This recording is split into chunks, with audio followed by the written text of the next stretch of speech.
Hi Giorgio. Hi Professor. Hi Donatella. England are not Spain. What sort of match are you expecting and how do Italy need to play? Italy are not Spain, of course they have a different style of play.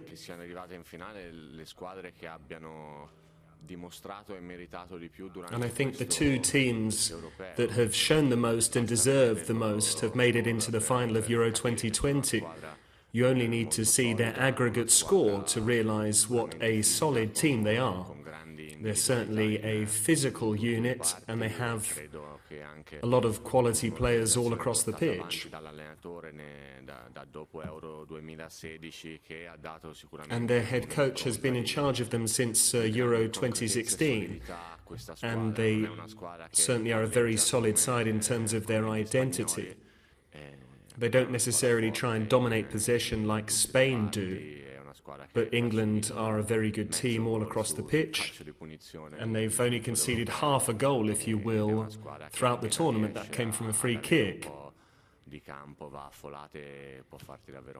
As soon as they get the opportunity, they try and pour forward in numbers and hurt the opposition. Hi Giorgio. I don't know if you've necessarily seen the photo montage with Roberto Mancini in the guise of Braveheart. If you did see it, did you like it? And tomorrow, will it be more important to keep cool heads or warm hearts?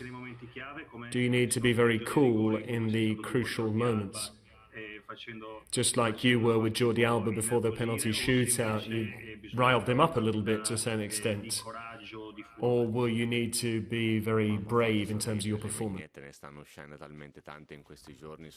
There's so many memes at this moment in time on every single possible topic, and it's well known what a big rivalry there is between Scotland and England. It brought a final, but nothing more than that. We'll need both attributes tomorrow, because you can't survive a final at Wembley against England without warm hearts, and nor can you do so without cool heads, because there will come times when we need to be a bit more daring, when we need to go for it, and there will also be times when we need to be a bit cooler and try and keep the situation under control.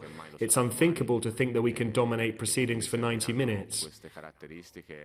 So tomorrow night we'll need to show both of those attributes to the greatest possible extent, because it's a final, and in order to come away with the victory, we need to make sure that we have every single last detail perfect. Hi Giorgio. Maybe I shouldn't even ask you this, because you've been with the national team for 16 or 17 years now, but a game against England at Wembley, and we all hope that you will still be starring for the Azzurri next year. This is still an unique, one-of-a-kind event for everyone, but certainly for you. How do you feel on the eve of this big match? And it comes at the end of your great career. And what's the difference between marking Lukaku and Kane?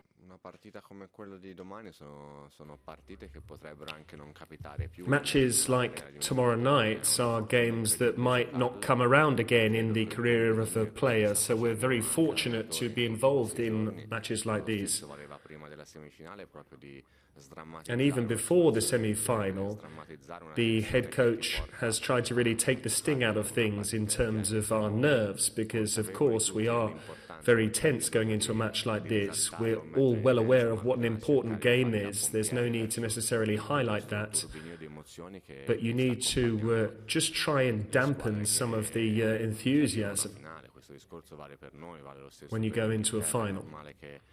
That goes for us, and the same goes for England. It's only natural that that would be the situation. We need to really thrive and savour this occasion. And when we met up at Forte Village before the competition, I said we needed just that hint of madness and cool heads. That's brought us this far, and hopefully it can take us to win the competition. Coming back to Kane and Lukaku, they are world-class strikers. I still remember the first time I came up against Harry Kane. It was a friendly in Turin against England, and he immediately impressed me for just how many different attributes he has. He's very technical, he shoots well from distance, he's good in the air, he takes free kicks. He's a player who really impressed me right from day one. I played against him during his time with Tottenham, and I am a really big fan of him. You can ask Fabio Paratici, he'll confirm that, because we spoke about Kane so much over the last few years, and now Fabio Paratici will have the opportunity to work with him at Tottenham, and I'll have the good fortune, in inverted commas, to come up against him tomorrow night. It's always nice to play strikers such as these. It will be a tough battle, but an exciting one. Ciao, buonasera. Good evening, Giorgio. Niente messaggi. Lo recuperiamo. No message for the moment. Eccomi qua. Vai. No. Niente.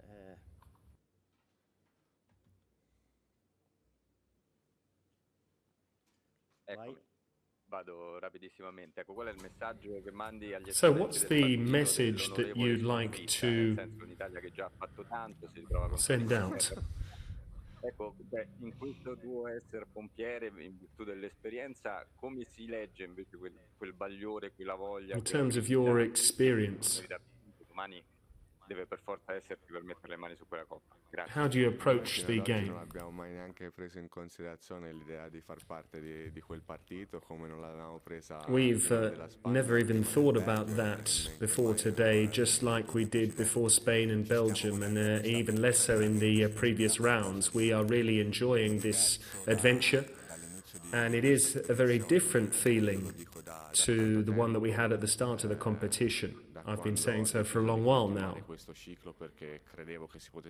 Ever since I decided to continue with the national team, because I really thought that we could do a very good job. As soon as the competition was pushed back a year, I thought that our youngsters would become even more mature and they could produce a great competition. And ever since that match against the Czech Republic, we won by 4-0 and we were just approaching the competition. I really felt there was something special and magical within the group. And as the head coach has told us a great deal over the last few weeks, we have inched ever closer, and now we're just inches away from completing the job. Una testata norvegese, se non sbaglio. Prego. Giorgio, there has been a lot of talk about your moment with Jordi Alba before the penalty shootout against Spain. I am just wondering, is that just your natural personality to behave like that in a big pressure moment, or is it some kind of psychological game for you? And how do you remain that happy and calm in such an important moment? Allora, io credo che ho tante partite, potete vedere, soprattutto le ultime, è chiaro, sono cresciuto tanto da You can see, and of course from the last matches, I've really grown a lot as a player, but I really am savouring every last drop of my career. I've always got a smile on my face, and I always try and have the utmost respect for my opponents. So I'm trying to hug them, smile, have a bit of a laugh. That's something that I've always done, and I've done that in these games, and even more so in this European Championship. I really am trying to enjoy every single moment, even more than I did in previous years. No, it wasn't mind games by any means. That's how I am in good times and bad. My teammates love me, and there might be times when opponents like me less, but after all these years, I think there is mutual respect between me and my opponents. I've always given and received a lot on that score. Andrea Elefante della Gazzetta dello Sport. Giorgio, mi senti? Sì. Sì. Ciao. Ciao. A Hi, prescindere da Giorgio. come finirà, quanto sarà Regardless of how the game finishes, how easy will it be for you after this European Championship to keep saying what you've always said to us, taking things one game at a time, Lo facevo un anno even due fa, looking figuriamoci ahead? adesso. I did it a year or two ago. Imagine what I'm like now, but I think that's what enjoying every last moment is all about, being well aware of the fact that I have to take things one day at a time, and I have to try and enjoy every single moment. I can't really get too far ahead of myself and have long-term plans. I need to try and make sure I convey this enjoyment to the other guys. I always say to my teammates that everyone contributes their own thing. I need to do my own bit. There are some of the more extroverted, introverted members of the team, the more experienced, inexperienced members, all those players that try and take the sting out of things with a word or two. Everyone has their own role, and we're all very important. And that's what brings us together. And we've got a great chef alongside us that's able to mix the ingredients, and that certainly helped us a great deal. Last two questions for Giorgio, and then we have to let him go. Giorgio, mi sentite? Sì.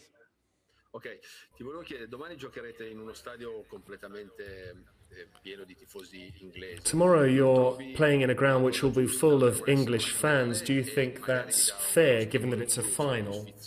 And will it be even more enjoyable? Will it give you added motivation to try and beat them on their own patch? But now you've made it this far, did you really believe that you could make it to the final? Did someone really believe it was possible? Thank you. We certainly believed that we could have a great European Championship, but of course there are a number of hurdles along the route to the final, sliding doors moments that you can't necessarily predict. But the growing feeling over the last few months has always been the fact that we believe we could produce a great tournament. And as I said, after that win in the friendly against the Czech Republic in the lead up to the tournament, that was how we felt. We really felt that we could achieve something significant. And the matches in Rome, I think, certainly gave us a big lift, because having barely seen any fans for a year and having the supporters right behind us and having the warmth of the Italian crowd really gave us that added push. As for Wembley, there's always a home team. That's happened in the past, and it won't be the last time that this happens in football. So they've done a very good job to make it into the final. And over the last 2 days, I've read a lot about controversy about some of my lines taken out of context. I said that once they got through the group stage, I expected to see England in the final, because they went onto the side of the draw that once they got past Germany, they had some very winnable opposition. But above all, it's because they're a very good team. For me, they were the strongest side on the other side of the draw. And of course, the fact that they play at home has definitely helped them to avoid travelling too much. But we had the same for the first 3 matches. Our Swiss friends did Baku, Rome, Baku, St. Petersburg. I'd asked them whether they prefer to actually stay in the same place for a month or so. But besides that, was absolutely no controversy. I wasn't trying to be controversial. All I want to do is try and really enjoy this wonderful arena tomorrow night, because it's a dream not only for the English but for football lovers everywhere to be involved in a final. It will be wonderful, and it will be even better if we can win it, but ultimately the verdict will come on the pitch. Duncan Bright, last question for Giorgio. Leonardo yesterday suggested it was age veterans against youth, your defence against the England's attack. How do you make sure, with you and Leo, that your experience and know-how trumps the speed and skill of people like Raheem and Harry Kane?